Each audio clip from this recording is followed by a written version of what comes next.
பகுதியிலே வாழ்கின்ற பெரியவர்களே உள்ளவரை என் உயிரினும் மேலான ஆளும் கட்சியான அதிமுக ஆதரித்து கொண்டு வந்த 8 வழிச்சாலை திட்டத்தை எதிர்த்து பல போராட்டங்களை நடத்தியுள்ளது பாமக. ஆனால் தற்போது வரும் மக்களவைத் தேர்தலை எதிர்கொள்வதற்காக அதிமுகவுடன் பாமக கூட்டணி சேர்ந்துள்ளது. கூட்டணி கட்சிகள் தேர்தல் பிரச்சாரத்தை மும்முரமாக தீவிரப்படுத்தி வரும் இந்த நேரத்தில் தர்மபுரியில் போட்டியிடும் அன்புமணி ராமதாஸ் தனது பிரச்சாரத்தை மேற்கொண்டார். அப்போது கூட்டத்தில் இடம்பெற்ற ஒரு நபர் 8 வழி சாலையை எதிர்த்தீங்களே, இப்போ என்ன சொல்றீங்க இந்த கூட்டணியை பத்தி என்று கேள்வி எழுப்பியுள்ளார்.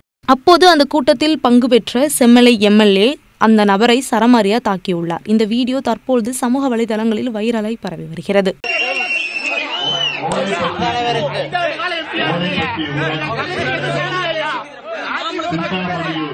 பகுதியிலே வாழ்கின்ற பெரியவர்களே உள்ளவரை என் உயிரினும் மேலான